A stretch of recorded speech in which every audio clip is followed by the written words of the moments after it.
बस एक सेकेंड और।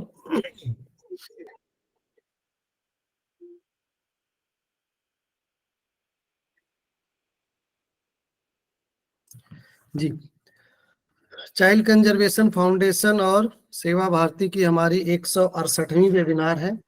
आप सभी का हार्दिक स्वागत है। हमारा प्रयास रहता है कि हम ऐसे विषयों पर आपके समक्ष जानकारियां रखें जिससे कि आपको कुछ लाभ हो और हम अपने कार्य क्षेत्र में और बेहतर सुविधाएं दे पाएं और बेहतर प्रयास कर पाएं। इसी तारतम्य में आज हम कुछ नए विषय के साथ जुड़े हैं आपके साथ। किसी भी राष्ट्र की उन्नति और प्रगति के लिए आवश्यक है कि उसका अपना कानून हो और वो अपने जनमानस की भाषा में हो, जिससे कि वो आसानी से समझ सके और आसानी से उसको क्रियान्वयन किया जा सके। वैसे तो हम भारत की बात करें तो प्राचीन काल से ही कानून व्यवस्था रही है।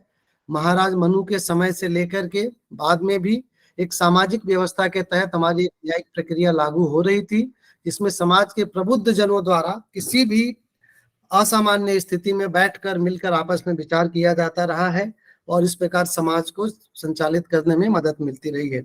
आधुनिक भारत में अगर हम बात करें तो सुव्यवस्थित तरीके से दंड व्यवस्था लागू करने का श्रेय वारेन हेस्टिंग्स को है, जिन्होंने 1872 में न्यायिक व्यवस्था के तहत हर जिले में अदालतों की स्थापना किया। अंग्रेजों के समय में प्रथम विधि आयोग का गठन 1834 में हुआ, जिसके अध्यक्ष मैकाले को बनाया गया था। 14 अक्टूबर 1837 को इस आयोग ने अपनी रिपोर्ट दी और 1 जनवरी 1862 को पूरे भारत में एक भारतीय दंड संहिता के नाम से एक कानून पारित हुआ और लागू किया गया। वास्तव में यह कानून अंग्रेजों द्वारा बनाया गया था, जो कि भारत में अभी तक चल रहा था। लगभग 100 साल 120 साल से ऊपर तक यह कानून रहा। जैसा कि मैंने बताया, किसी भी राष्ट्र की उन्नति के लिए उसका अपना कानून होना आवश्यक है। इसी तारतम्य में 11 अगस्त 2023 को भारत के गृह मंत्री द्वारा भारतीय न्याय संहिता विधेयक 2023 पेश किया गया। इस विधेयक के द्वारा भारतीय दंड संहिता, आपराधिक प्रक्रिया संहिता और साक्ष्य अधिनियम को निरस्त कर भारतीय न्याय संहिता 23 को लागू करने के कुछ प्रावधान किए गए हैं, कुछ उसमें अमेंडमेंट किए गए हैं। इसमें जो मुख्य अमेंडमेंट किए गए हैं उस पर आज हम चर्चा करने वाले हैं। एक दो अमेंडमेंट मैं आपके समक्ष रखना चाहता हूँ, ज्यादा समय नहीं लूंगा क्योंकि हमारे आज के सर्वेंट ऑफ गवर्नमेंट को समाप्त किया गया है। इसमें बात किया गया है इंडिया शब्द का विलोपन किया गया है। 377 को पूरा हटा दिया गया। इस प्रकार कुछ धाराओं को कम किया गया है। 356 धाराएं कुल अभी भारतीय न्याय संहिता विधेयक में रखी गई हैं। इस विषय पर जो हमारा आज का विषय है, भारतीय आपराधिक न्याय प्रक्रिया में परिवर्तनकारी बदलाव, प्रभाव और निहितार्थ, इस पर बातचीत करने के लिए मैं आमंत्रित करता हूं श्री नवीन सर को। आप एडवोकेट हैं, एक उत्कृष्ट वकील के साथ साथ एक उत्तम प्रशिक्षक भी हैं। टीएलओ द लॉ एनजीओ के नाम से 15 वर्षों से अधिक वर्षों से आप एक एनजीओ के माध्यम से समाज सेवा कर रहे हैं। Women and child laws, agriculture protection law, RBI, e commerce जैसे उद्योगों तक आपकी पृष्ठभूमि फैली हुई है। देश के लगभग सभी उच्च न्यायालय और माननीय उच्चतम न्यायालय तक में आप अपनी प्रैक्टिस कर रहे हैं, अपनी सेवाएं दे रहे हैं। सीसीएफ के आप जो हमारा लॉ डिपार्टमेंट है उसके आप एक महत्वपूर्ण अंग हैं। लगातार समय समय पर आपका मार्गदर्शन मिलता रहा है। मैं नवीन सर से आग्रह करूंगा कि आज के हमारे विषय पर अपनी बात रखें। नवीन सर। धन्यवाद कृपा शंकर जी। मैं प्रणाम करता हूँ इस प्रबुद्ध मंच को, आदरणीय कृपा शंकर जी को, आदरणीय अध्यक्ष जी को, जिनके प्रेरणा और सहयोग से ये ज्ञान की धारा लगातार रूप से बह रही है। और ये मेरा सौभाग्य है कि ज्ञान के इस मंच पर मुझे कई बार जुड़ने का मौका मिला और मैं हर बार ये कहता हूँ कि ज्ञान ऐसा है जो हर जगह से सीखा जाता है और मैंने सीसीएफ से कई चीजें सीखी और लगातार सीख रहा। जैसे कि आज का विषय है, मैं उसे शुरू करूं। सबसे पहले आज 17 तारीख है, माननीय मोदी जी का जन्मदिन है, तो हमारे देश के प्रधानमंत्री को हमारे तरफ से हम शुभकामनाएं देना चाहते हैं। और आज के इस विषय पर लौटें तो आज का ये जो विषय, जैसे आदरणीय कृपा शंकर जी ने बताया कि हम बात करने वाले हैं हाल ही में जो नए कानून संसद द्वारा लाए गए हैं और पुराने जो क्रिमिनल जस्टिस सिस्टम के 3 कानूनों को हटाया गया है। अभी ये कानून अपनी प्रारंभिक अवस्था में है। अभी जो पार्लियामेंट्री स्टैंडिंग कमेटी में इस पे विचार हो रहा है और हमारा जैसा प्रयास रहता है सीसीएफ का कि नई चीजों से आपको अवगत कराएं, तो उसी कड़ी में हम आज बात करने वाले transformative shift in Indian criminal justice system, impact and implication. तो सबसे पहली बात यह है कि आज हम इस जो ये विषय है इसमें क्या हम कवर करने जा रहे हैं। तो हम कवर करेंगे कि ये कानून क्यों लाए गए, इसके पीछे क्या कारण था, वाई चेंजेस। और किसी भी विषय को जानने के लिए मेरा ये प्रयास रहा है कि उस विषय की अवधारणा को और उस विषय की परिभाषा को सरल भाषा में बताया जाए। तो मैं आज प्रयास करूंगा कि आपको कानून की जो अवधारणा और उसका जो डेफिनेशन है उसके ऊपर बात करूं और आपको बताऊं। कुछ हिस्टोरिकल बैकग्राउंड की बात करें, जो कि ये इतना लगभग 163 साल पुराने कानून को हमने बदला है, तो इसके पीछे क्या ऐसा कारण रहा कि इतनी पुरानी जो व्यवस्था है उसे हमने बदला, और ये व्यवस्था क्यों थी, इसके पीछे हिस्टोरिकल बैकग्राउंड क्या था, और उससे पहले भारत की जो न्यायिक व्यवस्था थी उसका आधारभूत स्तंभ क्या था। फिर हम बात करेंगे इंडियन आईपीसी के बनने की कहानी के ऊपर कि ये क्यों बना, कैसे बना। उसके बाद कुछ क्वेश्चन आंसर लेंगे और इसी तरह हम इस कड़ी को आगे बढ़ाएंगे। तो सबसे पहले अगर आप देखें तो मैंने आपको बताया कि ये कानून क्यों आए और इस कानून का जो आने का मूल उद्देश्य क्या था, सरकार इस कानूनों को क्यों लाई। तो ये जो परिवर्तन है, इस परिवर्तन का मूल कारण जो है कि भारतीय न्याय संहिता के जरिए भारत की जो न्याय व्यवस्था है उसमें अमूलचूल परिवर्तन लाना चाहती है सरकार। और अमूलचूल परिवर्तन क्यों? क्योंकि अगर आप भारतीय कानूनों को देखें तो उसमें एक औपनिवेशवाद की छवि नजर आती है, जैसे हम कॉलोनियलिज्म कहते हैं। जो ब्रिटिश राज रहा उसकी छाप बड़ी गहरी थी और उसकी जड़ें भारतीय न्याय व्यवस्था में बहुत गहरी थी, जो समय समय पर जो भारतीय नागरिक हैं उनके अधिकारों को कहीं ना कहीं वो पूरा नहीं कर पाती थी, ऐसा मानना था। तो ये जो कानून का मुख्य आधार है इनको लाने का, वो अंग्रेजी शासन को मजबूत करने और उनकी रक्षा करने वाले जो कानून थे उनको हटाना, जिनका मुख्य उद्देश्य था दंड देना। पर जब हम नए कानूनों की बात कर रहे हैं तो उस कानून में का उद्देश्य न्याय देना है, दंड देना नहीं। जो कि अगर आप देखें इंडियन पीनल कोड मतलब हुआ भारतीय दंड संहिता, मतलब आप किसकी बात कर रहे हैं, आप दंड देने की बात कर रहे हैं। और अगर आप भारतीय पुरातत्व इतिहास को देखते तो हमारी जड़ें जो है वो न्यायिक व्यवस्था पे रही है। जैसे आचार्य गौतम कहते हैं न्याय शास्त्र की बात करते हैं, या हमारा जो हेरिटेज कल्चर रहा है वो न्याय की बात करता है। तो इन कानूनों की जो आत्मा है, जो 3 नए कानून है उनकी आत्मा जो है वो 2-3 मुख्य बिंदु पर आधारित है। पहला मुख्य बिंदु यह है कि संविधान द्वारा जो भारतीयों को अधिकार दिए गए हैं उन अधिकारों की रक्षा हो, दंड की बात ना करी जाए, हम जो है वो न्याय की बात करें। और इसी विषय को ध्यान में रखते हुए ये कानून जो है लाए गए। अब अगर आप देखें कि 15 अगस्त तो जैसे 11 अगस्त 2023 को जैसे पार्लियामेंट में ये बिल लाया गया, जैसे आदरणीय कृपाशंकर ने बताया, तो 15 अगस्त की तारीख ही जो थी वो सरकार ने क्यों थी, इसके पीछे भी एक महत्वपूर्ण उद्देश्य है। जैसा आप जानते हैं कि जो भारत है वो आजादी का अमृत महोत्सव मना रहा है और 16 अगस्त को ये अमृत जो काल था वो समाप्त हो गया और 16 अगस्त से हम 75 से 100 वर्ष की यात्रा शुरू करेंगे। और आदरणीय मोदी जी ने अपने उद्घोषणा में 15 अगस्त को जो उन्होंने लाल किले से कहा था, उन्होंने 5 प्रण की बात करी थी और 5 प्रण में एक प्रण ये भी था कि हम गुलामी की सभी निशानियों को भारत से हटा दें। लेकिन ये परिवर्तन की यात्रा 16 तारीख से शुरू नहीं हुई। ये परिवर्तन की यात्रा की कहानी काफी लंबी है। जब से ये कानून आए और उसके बाद लगातार कई बार ये मांग उठी कि भारत को अपना एक जुडिशियल या क्रिमिनल जस्टिस सिस्टम चाहिए जिसमें आत्मीयता हो, जिसमें सम्मान हो, जिसमें भारत की भावना झलके और जिसमें भारतीयों वो भारतीयों के लिए और भारतीयों का कानून हो। तो ये परिवर्तन की यात्रा शुरू होती है 18 राज्यों से, 6 संघ शासित प्रदेशों से, सुप्रीम कोर्ट से, 16 हाई कोर्टों से, 5 न्यायिक अकादमी से, 12 विश्वविद्यालयों से, 142 सांसदों के लगातार मेहनत से, लगभग 272 विधायकों से के गहन चिंतन से, गृह मंत्री द्वारा 158 बैठकों से, और अंत में जो जनता ने अपने सुझाव दिए, उन सारी यात्राओं का समावेश इस बिल को लाने में लगा।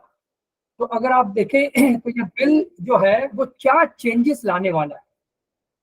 अगर हमने जब परिवर्तन की बात करी तो इस बिल से हम क्या प्राप्त करना चाहते हैं। जैसे कि होम मिनिस्टर साहब ने कहा था कि यह बिल जो है 163 साल पुराना इंडियन पिनल कोड को बदलेंगे, 126 साल पुराना क्रिमिनल प्रोसीजर कोड बदलेंगे और 151 साल पुराना इंडियन एविडेंस एक्ट बदलेंगे। लेकिन ये बदलाव हम करेंगे तो इस बदलाव की जगह हम क्या लाएंगे।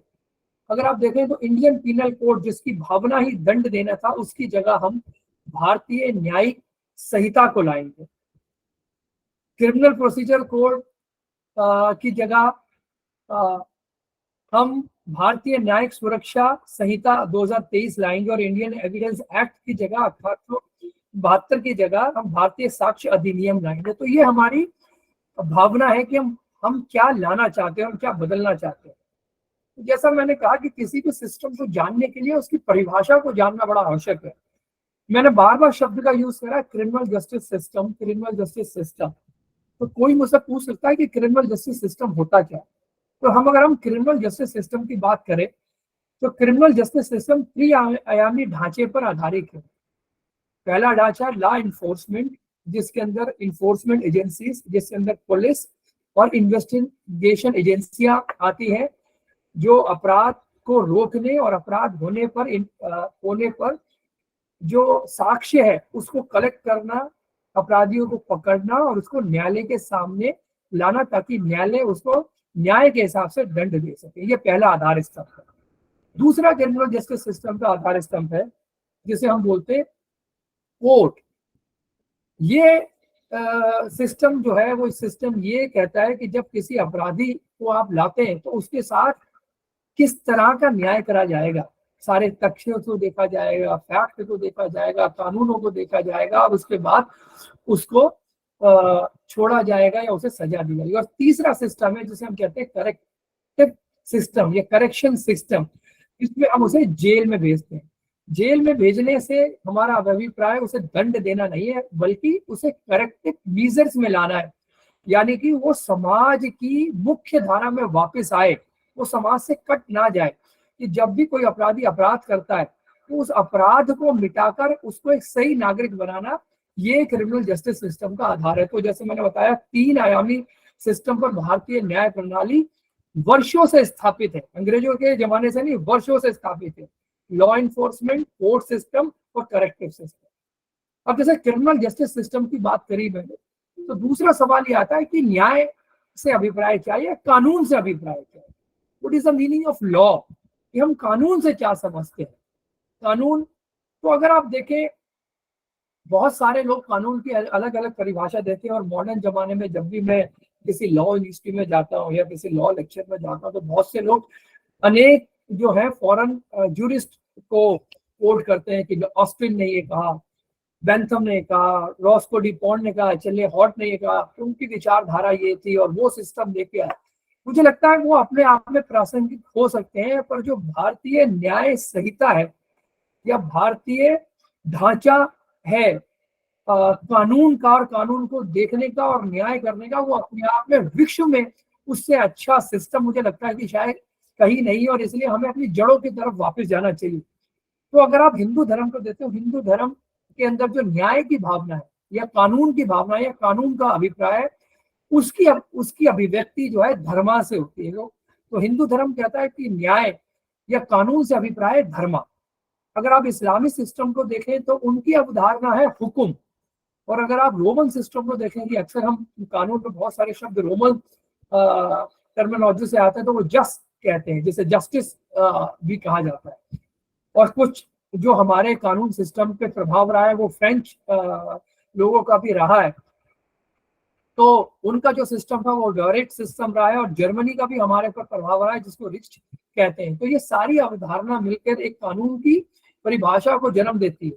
और कानून जो शब्द है जिसे हम लॉ कहते हैं, वो अंग्रेजी भाषा के शब्द लेगम से आया है, जिसका अभिप्राय होता है बॉडी ऑफ रूल्स। तो अगर आप इन अवधारणा को देखें तो लॉ एक एग्रेगेटेड सेट ऑफ रूल्स है जो मनुष्यों के लिए है, पॉलिटिकल जो सुपीरियर है जिसको हम सरकार कहते हैं या सॉवरेन कहते हैं, उस अथॉरिटी के द्वारा लोगों को उनके बिहेवियर या उनकी जो रोजमर्रा के आदतें हैं या उनका व्यवहार है उसको कंट्रोल करने का एक साधन है। लेकिन अगर कानून के विषय में एक बात देखें तो मैं हमेशा अक्सर कहता हूँ कि कानून जो है वो व्यक्ति आधारित नहीं होता, ना वो वस्तु आधारित होता है, ना वो स्थान आधारित होता है। कानून की जो अवधारणा है वो हर समय अलग अलग जगह, अलग अलग कंट्री में अलग अलग है। उदाहरण के लिए अगर आप देखें तो एक टाइम पर भारत में जो अडल्ट्री थी 497 आईपीसी, वो दंडनीय अपराध था, परंतु उसी समय अगर आप अमेरिका का सिस्टम देखें तो अमेरिका में वो अपराध नहीं था।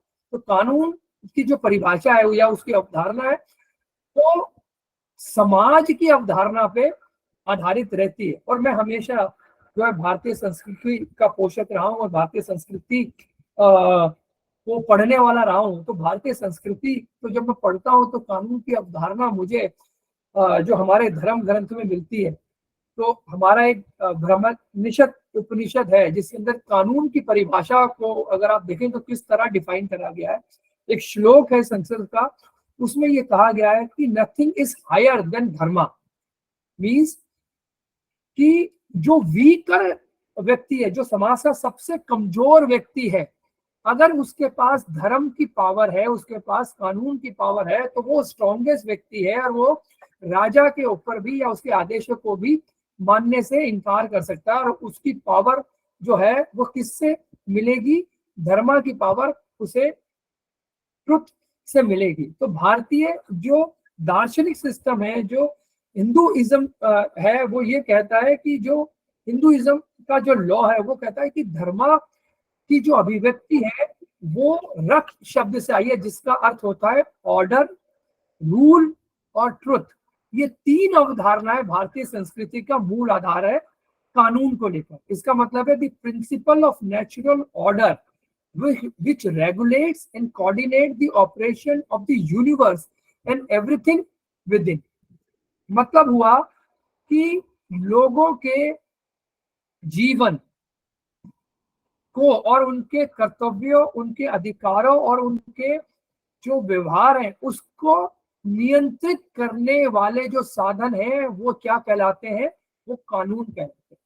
अगर आप इसी तरह दुनिया के जूरिस्टों की बात करें, उन्होंने कानून को कैसे डिफाइन करा है, तो उन्होंने कानून को कहा है कि set of rules in force for social and politically superior regulating the behaviour. और बहुत सारे लोग बाहर के जूरिस्टों को बड़ा अप्रिशिएट करते हैं। एक जूरिस्ट है जो बहुत फेमस हुए हैं जिनका नाम है ऑस्टिन। ऑस्टिन का विचार भी जो है वो भारतीय दर्शन को कहीं ना कहीं पोषित करता है। तो उन्होंने एक बार कहा था कि विधि की उत्पत्ति ईश्वरीय उत्पत्ति है, जिसे ईश्वरीय नियम कहते हैं, जो वेदों से लिया गया। तो इसका मतलब है कि ये जो अगर आप देखें भारतीय विचारधाराओं पर भी जो भारतीय विचारधारा है उसका प्रभाव हमें नजर आता है। तो अगर मैं इसे समरअप करूं तो कानून का जो मतलब हुआ वो हुआ कि कानून का इतिहास सभ्यता से जुड़ा हुआ है। इसका मतलब ये हुआ कि अगर कानून को हम पुराने नजरिए से देखें, जब हम प्रिमिटिव सोसाइटी में थे और कानून जो है, कानून की अवधारणा जन्म ले रही थी 3000 ईसा पूर्व, जिसे हम बेबीलोनियन जो है वो कानून भी कहते हैं, जिसका आधार मात्र था। और उन्होंने कहा कि संतुलन सामंजस्य कानून का आधार है। तो इस तरह कानून अपने आप में एक ऐसा शब्द है जो लोगों के व्यवहारों को नियंत्रित करने के लिए बनाया गया है। तो मुझे लगता है कानून की परिभाषा अगर आपको थोड़ी बहुत समझ में आ गई तो आपको आगे वाला जो चीजें वो समझ में आ जाएगी। अब ये तो कानून की परिभाषा रही। तो कानून जो है उसको हम मुख्य रूप से दो भागों में बांटते हैं। वैसे कानून के कई आयाम है, पर मुख्य रूप से हम दो भागों में बांटते हैं, ताकि आने वाले जो हमारे लेक्चर है उसमें आपको आसानी रहे, आप समझ पाए। पहला आधार जो होता है उसे हम बोलते हैं सब्सटेंटिव कानून, और दूसरा आधार होता है उसे हम बोलते हैं प्रोसीजर कानून या प्रोसीजर लॉ। सब्सटेंटिव लॉ और प्रोसीजर लॉ। सब्सटेंटिव लॉ जो होते हैं वो ये बताता है कि एक आदमी की राइट ड्यूटी क्या है या उसकी ऑब्लिगेशंस क्या है। और प्रोसीजर लॉ बताता है कि जब कानून बन गया और किसी अपराधी को लाए तो अपराधी के साथ किस तरह से व्यवहार करेंगे, वो जो तरीका है वो प्रोसीजर लॉ बताता है। जैसे मैं एक सिंपल एग्जांपल आपको दूं कि अगर हमने कोई सब्जी बनाई तो सब्जी कौन सी सब्जी, वो मटर पनीर की सब्जी है, वो आलू की सब्जी है, वो कौन सी सब्जी है, वो उसको निर्धारित करने के लिए जो कानून है वो सब्सटेंटिव लॉ है। और वो सब्जी कैसे बनेगी, उसके अंदर पहले गैस जलाएंगे, फिर सब्जी डालेंगे, फिर तेल डालेंगे, तो वो जो तरीका है वो प्रोसीजर लॉ है। और अगर हम इसे क्रिमिनल जस्टिस सिस्टम की बात करें तो सब्सटेंटिव कानून हमें ये बताता है कि कौन सा अपराध हुआ, वो अपराध कैसा है, वो अपराध के तत्व क्या है, वो अपराध कब अपराध बनता है और उसके लिए पनिशमेंट क्या है। और दूसरा कानून होता है जिसे हम सिविल लॉ बोलते हैं, जो व्यक्ति के अधिकारों की बात करता है। इसके अलावा अगर आप देखें तो कई तरह के कानून दुनिया में नजर आते हैं। Public law, private law, common law, civil law, international law, domestic law, public international law, public international private law, statutory law, common law, बहुत सारे कानून जो है आपको नजर आते हैं। पर हमारा आज का जो विषय है वो मुख्य रूप से क्रिमिनल जस्टिस सिस्टम, सब्सटैंटिव और प्रोसीजर लॉ के ऊपर। तो बात अभी हम कर रहे हैं कि ये परिवर्तन जो आया वो परिवर्तन क्यों आया। तो जैसे मैंने अपने प्रारंभिक उद्बोधन में कहा कि हम हिस्टोरिकल बैकग्राउंड को देखेंगे। तो अगर आप हिस्टोरिकल बैकग्राउंड देखें तो हिस्टोरिकल बैकग्राउंड में जब ब्रिटिशर हिंदुस्तान में आए उनके आने से पहले जो भारतीय व्यवस्था थी कानूनों के संबंध में, या भारतीय राज्य व्यवस्था थी, वो अलग अलग कबीलों में, अलग अलग राज्यों में डिवाइड थी, और हर राज्य अपने हिसाब से अपने कानूनों का निर्वहन करता था।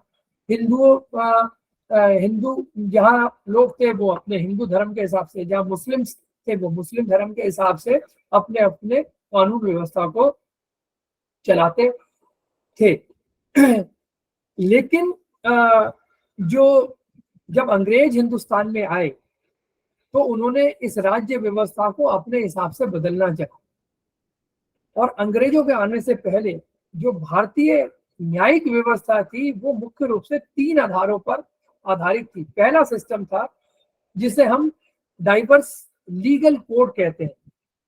मतलब जैसे आज हम कहते हैं कि हमारे पास आईपीसी है, सीआरपीसी है, सीपीसी है, एविडेंस एक्ट है और दूसरे कानून है। ऐसा नहीं है कि हमारे जो पुरानी सभ्यता थी उनके पास कोई कोडिफाइड लॉ नहीं था, नहीं, उनके पास भी कोडिफाइड लॉ था। और वो कोडिफाइड लॉ जो था, जो रिलीजियस एस्पेक्ट थी, जैसे मनुस्मृति थी, वो एक अपने आप में कोडिफिकेशन लॉ था, जो कानून के बारे में, उसके आयामों के बारे में, उसके तरीकों के बारे में बताता।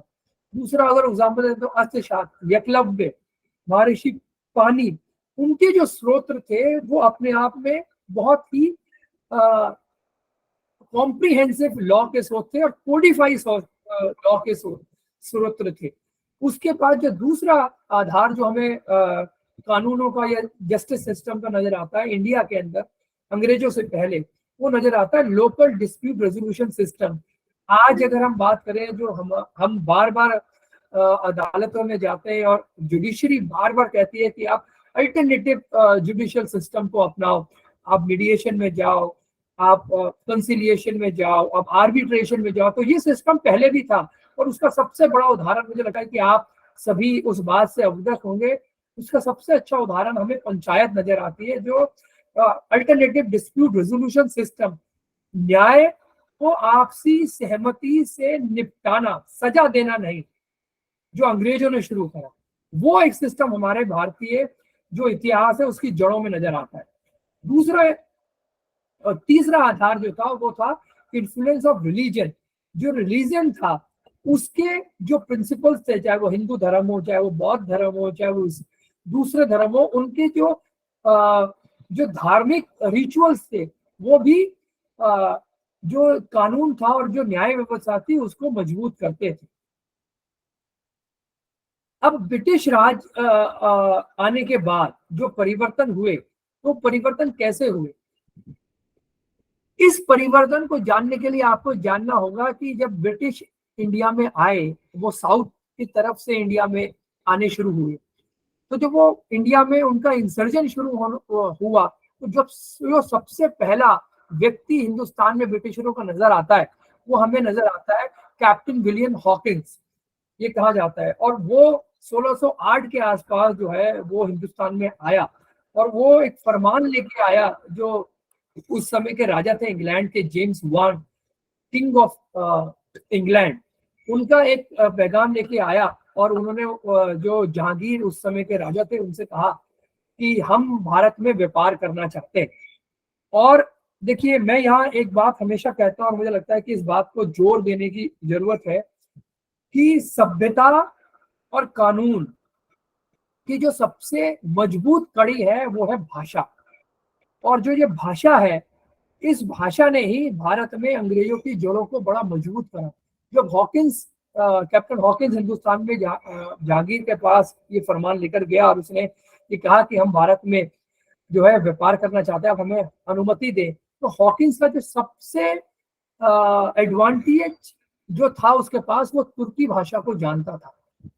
और जो जहांगीर था वो भी तुर्क की भाषा उसके दरबार में बोली जाती थी, और हॉकिंस ने किसी की मदद नहीं अपने भाषा को कन्वर्ट करने के लिए। और यही एक उसके साथ एडवांटेज रही कि जहांगीर ने उसे जो है वो अनुमति दे दी, और यहीं से हिंदुस्तान में अंग्रेजों की जड़ें जमनी शुरू हो गई। और अंग्रेजों ने जो अपनी सबसे पहली कंपनी बनाई, अपने सबसे पहली जो कंपनी फैक्ट्री स्टैब्लिश करी, वो 1611 में बंगाल में मुसोलीपट्टनम में करी। और उसके बाद से वो अपने जो फैक्ट्री थी, उस फैक्ट्री के अंदर वो अपने कानूनों को लागू करना उन्होंने शुरू कर दिया। उन्होंने कहा कि हमारी ये जो फैक्ट्री है, फैक्ट्री का मतलब जहाँ पर वो रहते थे, उनका जो उनके अधिकारी और वो लोग रहते थे, हम हिंदुस्तान के कानून से गवर्न नहीं होंगे, हम अपना कानून बनाना शुरू करेंगे। और यहाँ से अंग्रेजों की यात्रा जो है वो शुरू होती है। वो 1614 से लेकर जो है 1935 तक जाती है, जब उन्होंने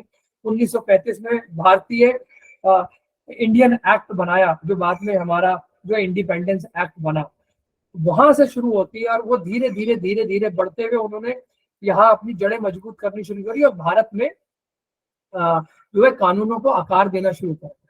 तो जो सबसे पहली व्यवस्था अंग्रेजों के हिसाब से नजर आती है, वो नजर आती है क्वींस लॉ के रूप में, महारानी का कानून। और उसी महारानी के कानून के आधार पर अंग्रेजों ने भारत में मुंसिफ कोर्ट स्थापित करी, सदर निजामत अदालतें स्थापित करी, सर्किट कोर्ट स्थापित करे, रेगुलेटिंग कोर्ट स्थापित करे, और धीरे धीरे वो हिंदुस्तान में इंसर्जन करते हुए, और अंत में उन्होंने सुप्रीम कोर्ट की स्थापना करी कलकत्ता में, और एक मजबूत जो है वो न्यायिक ढांचे को बनाया।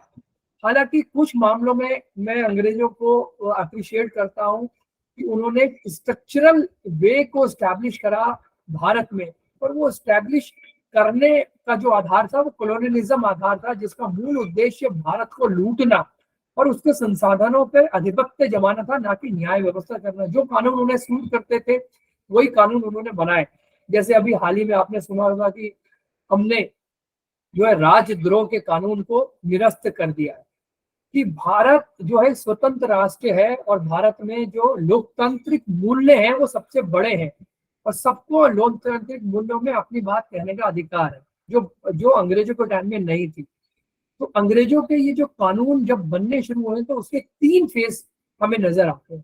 पहला फेज था वो था बेसिक लीगल सिस्टम। अंग्रेजों ने एकदम से हिंदुस्तान में सिस्टम को चेंज नहीं करा, उन्होंने धीरे धीरे बेसिक सिस्टम को चेंज करना शुरू करा। और शुरू में उन्होंने कहा कि हम न्याय करेंगे, हम कानून बनाएंगे, और जो लोग इस कानून को मानना चाहे वो इसे माने, और जो लोग अपने पर्सनल लॉ, जैसे हिंदू लोग अगर हिंदू कानून को मानना चाहे तो हिंदू कानून माने, मुस्लिम अगर मुस्लिम कानून को मानना चाहे तो मुस्लिम कानून। तो ये बेसिक स्ट्रक्चर रहा।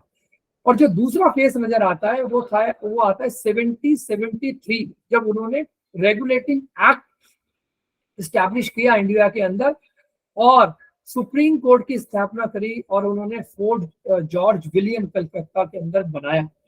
और उसके बाद उन्होंने कानूनों पे अपना शिकंजा जो है जमाना शुरू कर दिया और उन्होंने कहा नहीं, अब जो भारतीय राज्य व्यवस्था चलेगी वो अंग्रेजों के कानून के हिसाब से चलेगी। और थर्ड फेज जब वो लेकर आए, उन्होंने एक मजबूत अदालती सिस्टम भारत में वो लेके आए, जिसका आधार था साक्ष्य, कानूनों की व्याख्या और एक पूरा ट्रायल कि आप इस तरह से भारतीय कानूनों से गवर्न होंगे और अब जो है आप अपने कानूनों से गवर्न नहीं होंगे। तो इसका जो सबसे पहला उदाहरण जो इसके अंदर जो आधार अंग्रेजों के कानून का जो आधारभूत स्तंभ रहे, जिन्होंने अंग्रेजों के कानून को भारत में मौजूद करा, वो सबसे पहला था वॉरेन हेस्टिंग, जैसे इनका जिक्र अभी कृपा शंकर जी ने भी करा। जब अंग्रेजों को बंगाल, बिहार और उड़ीसा की दीवानी मिल गई तो उन्होंने अपने सिस्टम को यहाँ स्टैब्लिश करना शुरू करा और उन्होंने सबसे पहला जो काम करा, उन्होंने मुस्लिम्स जो लॉ थे उसको डिस्कार्ड कर दिया और उन्होंने कहा, जो पहला काम उन्होंने करा कि जो मर्डर के लिए जो मुस्लिम कानून में था कि वो माफी का अधिकार था या उसे आंख के बदले आंख या हाथ के बदले हाथ वाली अवधारणा की, उसे खत्म करके वो अंग्रेज सिस्टम को उन्होंने वो लेके आए। और उसके बाद जो मजबूत आधार नजर आता है वो लॉर्ड कॉर्नवालिस के समय में नजर आता है 1790 में, जब उन्होंने निजाम की पावर को खत्म कर दिया और अथॉरिटेटिव पावर जो अंग्रेजों की थी उन्हें लेके आए। और जो मुस्लिम्स का पुराना लॉ उस समय चलता था जिसे इस्लामिक लॉ या लॉ ऑफ अबू हनीफा कहते थे, उसको भी खत्म करते हुए उन्होंने क्रिमिनल पनिशमेंट सिस्टम की जो नींव थी वो उन्होंने रखनी शुरू कर दी। अब जो हमारे 3 कानून हैं जिसकी हम बात करेंगे, उसमें पहला कानून है उसका नाम है इंडियन पीनल कोड, जिसको हम भारतीय दंड संहिता 1860 कहते हैं। तो ये जो है, जैसे कि सरकार ने भी कहा कि हम गुलामी की निशानियों को मिटाना चाहते हैं और उनका जो प्रेस रिलीज थी आईबीसी के ऊपर, इंडियन प्रेस काउंसिल के ऊपर, उन्होंने ये कहा कि जो भारतीय कानून अभी तक रहे उसका मूल आधार दंड देना था। तो 1860 की अगर आप हिस्ट्री देखें, जो इंडियन पीनल कोड है उसको भारत में लाने वाले थे लॉर्ड मैकॉले। तो लॉर्ड मैकॉले जो थे, जिनका पूरा नाम टीपी मैकॉले था, वो जब भारत में आए तो उन्हें जो है वो भारत में जो पहला लॉ कमीशन बना 1833 के अंदर, उसका उन्हें चेयरमैन बनाया और उनसे ये कहा गया कि भारत की जो अब व्यवस्था है वो इस तरह से बनाई जाए, कानूनी व्यवस्था जो 2 बातों पे आधारित हो। पहली कि ब्रिटिशर जो है वो यूनिफॉर्म कानून को भारत में लाए जहां जहां उनका आधिपत्य है, जिसका मूल आधार कंट्रोल मैकेनिज्म था। यानी ब्रिटिशर यूनिफॉर्म कोड लाना चाहते थे जो कंट्रोल करे भारत के उपनिवेशिकवाद को अंग्रेजों के हिसाब से या क्वीन के हिसाब से, इंग्लैंड के हिसाब से। पहला था कंट्रोल मैकेनिज्म और दूसरा था इसका आधार वो कहा कि गवर्नर जनरल की जो अथॉरिटीज थी कानून बनाने की, उसको भी पूरे हिंदुस्तान में लागू करे। तो जो 1860 में पहला कानून बना इंडियन क्रिमिनल जस्टिस सिस्टम का, इंडियन पीनल कोड, उसके 2 मुख्य आधार थे। पहला था कंट्रोल अंग्रेजों का और दूसरा अथॉरिटी कानून को बनाने की और लागू करने। यहाँ पर कई लोग जो हैं वो ब्रिटिश सिस्टम की सराहना करते हैं, उसको अच्छा बताते हैं। बार बार मैं भी कई बार जो है कुछ सिस्टम ब्रिटिशर को अच्छा बताता हूँ, पर जो उनकी मूल भावना थी अगर आप उसे देखें तो लॉर्ड मैकॉले ने जो इंग्लैंड के पार्लियामेंट में कहा था, अगर आप उस कोर्ट को देखें तो उनका मूल उद्देश्य आपको नजर आएगा कि भारतीय न्याय व्यवस्था को कैसे फैलाना चाहते थे और अभी तक भारतीय न्याय व्यवस्था किस तरह से चल रही थी और सरकारों ने उसके ऊपर ध्यान नहीं दिया। तो जो पहली उन्होंने जो इंग्लैंड की पार्लियामेंट में उद्बोधन दिया था उसके अंदर उन्होंने कोट करते हुए कहा था कि we must present do our best to form a class. शब्दों पर ध्यान दीजिए, उन्होंने कहा to form a class who may be interpreted between us and the millennium whom we govern, a class of person Indian in blood and color but English in taste, in opinion, in morals and in intellect। इसका मतलब ये था कि Lord Macaulay या में जब England के parliament में कहा तो वो भारत में एक ऐसे सिस्टम को लाना चाहते थे कि जिनका शरीर तो भारतीय हो पर उनका खून, उनकी आत्मा, उनका मस्तिष्क जो है वो इंग्लैंड को पोषित करे। तो कुल मिलाकर जो उनका न्यायिक व्यवस्था थी वो इस तरह की न्याय व्यवस्था को स्थापित करना चाहते थे जिसका मूल आधार जो था वो कॉलोनियलिज्म को पोषित करना था, उनकी विचारधारा को आगे बढ़ाना था और गुलामी की जो जंजीरें थी उसको हमेशा के लिए बांधे रखना। जब 1833 में ये विचार आया और 1834 में फर्स्ट लॉ कमीशन बना, लॉर्ड मैकॉले उसके प्रेसिडेंट थे और दो और मेंबर उनके साथ दिए, J.M. मैकलॉड और F. मिलेट। इन्होंने अपनी रिपोर्ट 1837 में जो गवर्नर थे उनके सामने रखी। पर आप ये देखिए कि 1837 में रिपोर्ट देने के बाद भी उस समय की जो अंग्रेजी व्यवस्था थी या उनके गवर्नर थे या उनके अफसर थे उनको ये मंजूर नहीं था कि कुछ सिमिलैरिटी या कुछ कानून जो है भारतीयों को भी उनके बराबर आजादी देते थे या समानता की भावना लाते थे, वो उन्हें मंजूर नहीं था। इसीलिए 1833 में फर्स्ट लॉ कमीशन बनने के बाद 1837 में कमेटी को रिपोर्ट देने के बाद पूरा ड्राफ्ट दे दिया गया। उसके बाद भी 1862 में इस कानून को लागू किया गया और 1860 में कानून बना। यानी लगभग 32 साल अंग्रेजों को भी लग गए ये मानने में कि कुछ मामलों में भारतीयों को भी समानता की भावना दी जाए कानूनों के हिसाब में। तो आप सोचिए उनकी जो कॉलोनियल मानसिकता थी या उनका जो औपनिवेशिकवाद था वो कितना प्रभावी था उनके ऊपर। और जो ये 1860 का जो इंडियन पीनल कोड बना, ये सिर्फ इंडियन पीनल कोड अंग्रेजों की भावना था ऐसा नहीं था, या सिर्फ अंग्रेजों ने अपने आप में कोई इनोवेटिव सिस्टम जनरेट कर दिया ऐसा नहीं था। लोग ये कहते हैं कि पूरी दुनिया को जो कानून देने वाली कंट्री है वो इंग्लैंड है, पर अगर आप पढ़ेंगे या इतिहास को देखेंगे तो मुझे लगता है कि इंग्लैंड अपने आप में वो पूरी कंट्री नहीं है।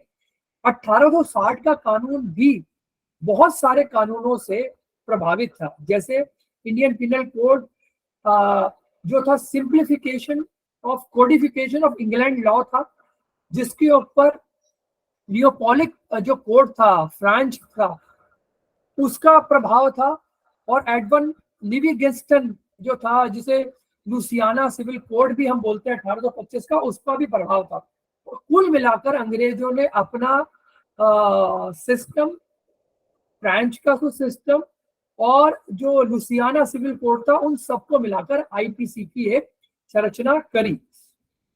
तो आईपीसी जब उन्होंने 1860 में बनाई तो अगर मुझसे आप पूछे तो मुझे लगता है ये ट्विन कानून जो है, हमेशा मैं कहता हूँ कि इट वाज अ ट्विन कानून, और उसका जो स्ट्रक्चर था आईपीसी का अभी तक या है वो कैसा है, उसमें लगभग 23 चैप्टर हमें नजर आते हैं और 500 धाराओं के साथ है जो इंट्रोडक्शन से शुरू होता है और बहुत सारे ऑफेंसर को अपने आप में जो है समाहित करता है।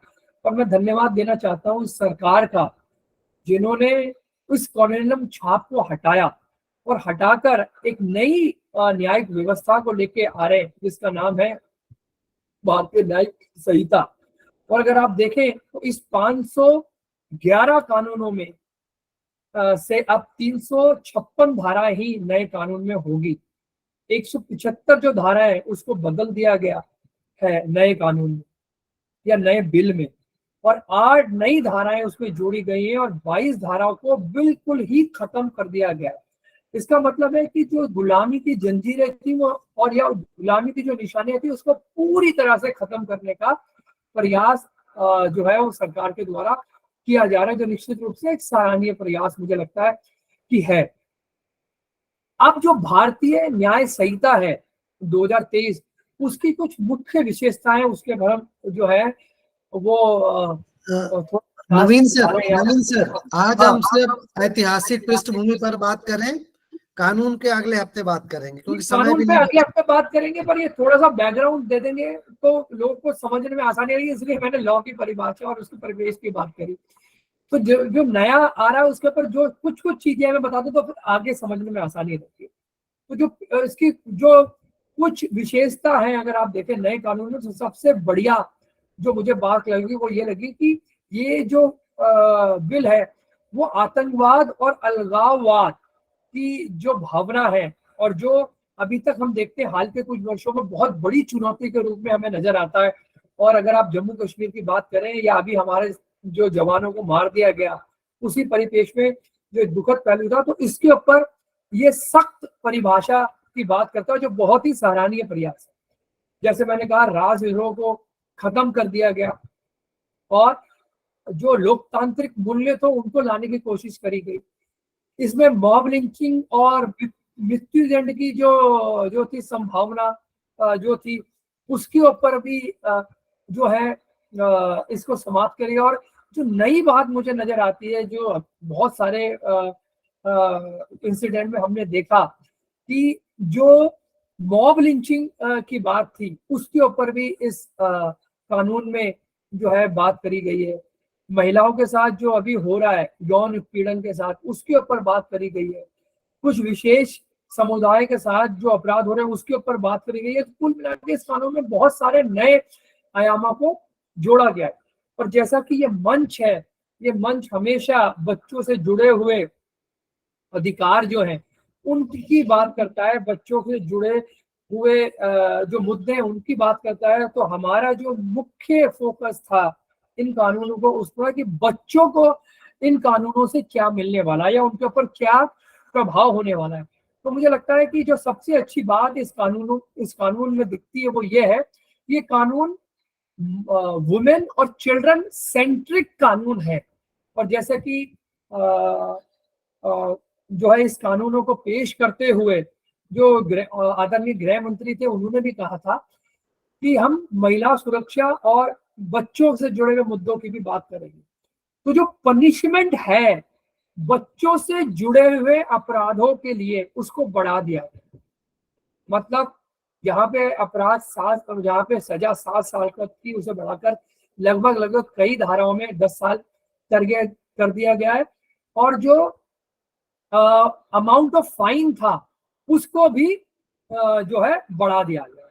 दूसरा, इसमें कुछ स्पेशल केयर की भी बात करी गई है कानून में कि जो न्याय देने की जो व्यवस्था है अभी तक हमारे जो अनुभव में रहा है कि न्याय जो है वो दूर हो जाता है जब भी हम बच्चों और महिलाओं की बात करते हैं। जैसे सीसी जैसे चाइल्ड वेलफेयर कमेटी अक्सर ये कंप्लेंट करती है, जुवेनाइल जस्टिस एक्ट में कई बार हम कहते हैं कि न्याय जो है महंगी प्रक्रिया हो गई है या डिले प्रक्रिया हो गई है। तो जैसे कि एक अभिव्यक्ति है जस्टिस डिलेड जस्टिस डिनाइड, तो उस जस्टिस डिलेड जस्टिस डिनाइड को भी भरने का प्रयास करा गया और ये इंश्योर करा गया है कि जो ट्रायल है वो भी तय समय में पूरा हो।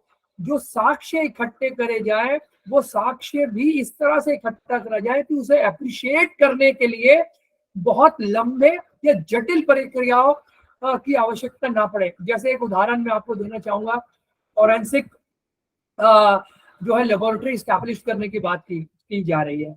जैसे पुलिस को कहा गया है या इन्वेस्टिगेशन से कहा गया कि आप मैंडेटरी रूप से जो महिलाओं या बच्चों से जुड़े अपराध हैं उसके अंदर वीडियोग्राफी करें, फोटोग्राफी करें। तो ये कुल मिला के इस तरह के आयाम हैं जो बच्चों से जुड़े हुए जो अपराध हैं उसको लेकर बहुत ही सशक्त कानूनों को लेकर आएंगे। तो मुझे लगता है कि आज मैंने कानून का जो अभिप्राय है वो उस और जो अंग्रेज का जो जुडिशियल सिस्टम है वो भारतीय जुडिशियल सिस्टम को उसको समराइज रूप से कहने की बात करी गई है। आपका कोई क्वेश्चन है तो बता सकते हैं। अगले सप्ताह हम जो है मुझे लगता है कि जिस तरह से हमारे जो CCF जो चाइल्ड कमेटी के लोग हैं उनको कानून में बहुत सारी दिक्कतें आती है समझने में या प्रोसीजर के अंदर, तो हम विस्तृत रूप से और सेक्शन वाइज सेक्शन जो है बात करेंगे। तो मुझे लगता है ये इस एक तरह की CCF के थ्रू ट्रेनिंग होगी जिसमें हम अपने लोगों को कानून के विषय में सशक्त कर पाए। कृपा शंकर जी अगर आप चाहें तो क्वेश्चन ले सकते हैं। धन्यवाद नवीन सर। आज हम सिर्फ पृष्ठभूमि पर बात करने वाले थे और उसका वजह ये थी कि IPC का आधार क्या था, और इस समय जब सरकार हमको पोर्टल पे आपत्तियां जब मंगाएगी तो हम लोग चूंकि आज जितने 51 लोग लगभग जुड़े हैं, कानून के विशेषज्ञ कहे जा सकते हैं, कानून के जानकार कहे जा सकते हैं, तो आप लोग इस सारी पृष्ठभूमि को ध्यान में रखते हुए कि यह बदलाव क्यों आवश्यक था और इस बदलाव से हमें क्या बेनिफिट होने वाला, इस वजह से हमें जो हिस्टोरिकल बैकग्राउंड था आज इस पूरे कानून का उस पर बातचीत की। जैसा कि नवीन सर ने बताया, आगामी सप्ताह से हम इसको सेक्शन वाइज धाराओं की जैसे बात करेंगे कि एक चैप्टर में कौन सी धाराएं हैं जो हमें जाननी चाहिए। तो आगामी 3-4 सप्ताह तक हम लगातार इस पर बात करने वाले हैं। उसके बाद हम CPC पे CRPC पे बात करेंगे।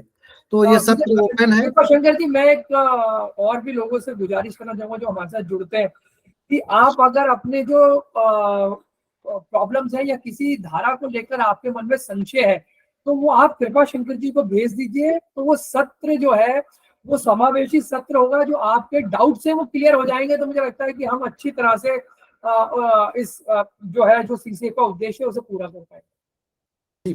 तो अब ये सत्र ओपन है, जो भी प्रश्न हो हम ले सकते हैं। आज हमारे पास करीबन 10 मिनट का समय है प्रश्नों को लेने के लिए। डॉक्टर लक्ष्मण ने हैंड रेज किया, अपनी बात रखें लक्ष्मण सर। नमस्ते नवीन सर, नमस्ते। बहुत अच्छा तरीके से आपने बताया। मेरा एक प्रश्न है, आप सामने जो आप बताएगा